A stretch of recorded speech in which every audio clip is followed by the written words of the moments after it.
What's up, good people? Mark Holmes here, and as always, I want to say thank you all for watching, commenting, subscribing, and being part of the Joe Boo Sports Report. Without you guys, as well as you ladies, you know that this literally does not work. Man, it has been a crazy, crazy day, but a very, very enjoyable day. I couldn't think of a better way to literally go through hell than with Wes and Michael and Francisco. God, I suck with names. And Rashid, David Wiley, and of course with Michael and my brother and my sister being there. It was actually great. Definitely on the seat of your pants. Cussed out Dak Prescott and the Cowboys and everything else, but they were resilient enough to get themselves together and get a win. The thing that you have to start worrying about, though, right now is we're getting injured. We've got a bunch of injuries out of this game that, of course, everybody said should be, a cakewalk. Diggs has not one but two hurt thumbs. He played through that second half with injured thumbs, and knowing that our secondary right now is really, really thin, thank God he did. You could see we gave up a lot of points today. A lot of points, and that's not a good thing. We also, Dorance Armstrong is another one that got injured. He's in a walking boot when he left the stadium as well. That is another one of those ones that you don't want to have happen, and even worse is Terrence Steele. Terrence Steele is probably the worst, and grave concerns on him for the rest of the season here. He's got a knee injury, and the way Stephen Jones talked, it did not sound good. I'm sure he's going to have an MRI tomorrow and probably maybe out for the season. I don't know. Hopefully, maybe it's just a sprain and maybe 2 or 3 weeks he'll be back. We don't know, but it did not sound optimistic. This is what sucks about football. We know Deebo Samuels, he ended up getting hurt on his ankle, and he definitely looks like that's serious. He was literally on the cart and crying, and football players are the toughest SOBs out there. For him to be crying like that, you have to think that he knows his season is over. And this is where he did not want to be the guy that had to be a running back. And I can't say that I blame him for wanting that not to happen. Sorry, I'm tired. It's been crazy.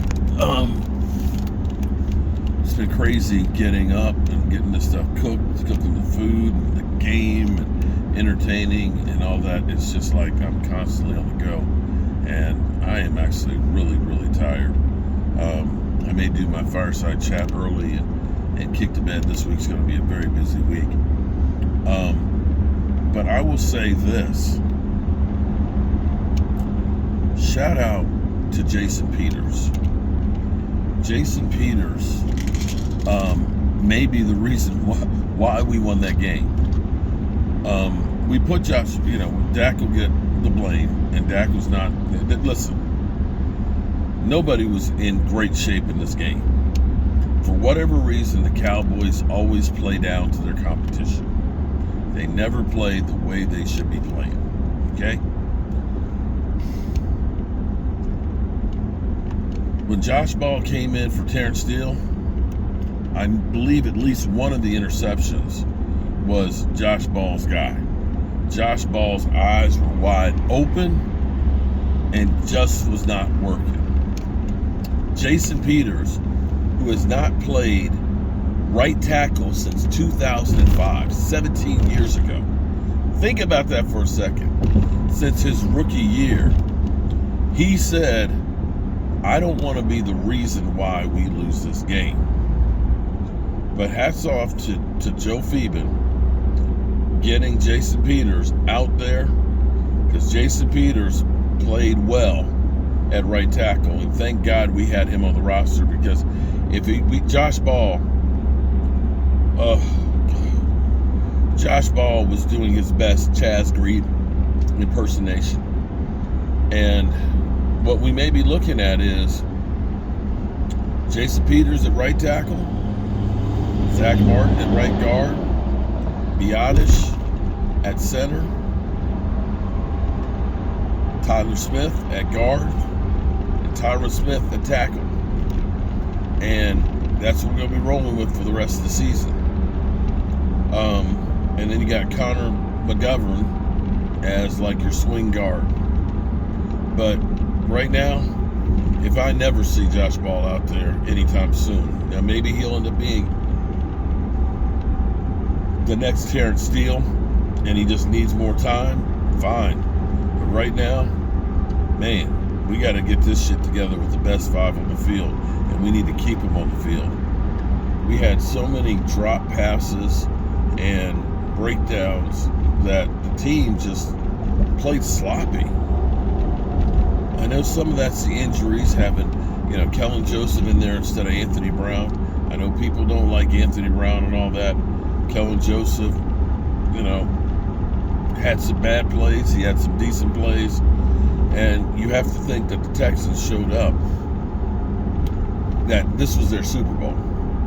This was the battle for Texas. And I'll be the first one to tell you, when Dak threw that interception, it's like,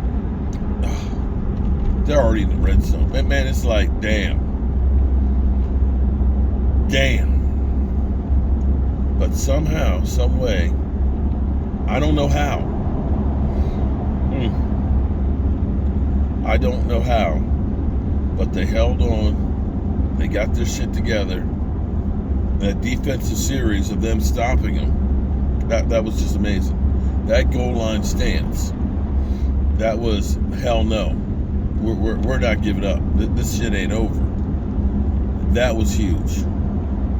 And for Dak Prescott and the offense getting down there and getting in the end zone, geez, I was literally spent after that. I was just like, I'm done. I'm completely. I got no more to give after that. And I went upstairs to say goodbye to my brother and sister and things like that. And some reason the stream kicked off, and it was like, it's okay. I don't need to do the rest of these games. I am worn the F out. So that's where we are. And it was a great day. Hats off to my crew. They all came through. I missed DMV and E2 Blue being over. But we had a great day. And I'll catch you guys on the flip side. Peace.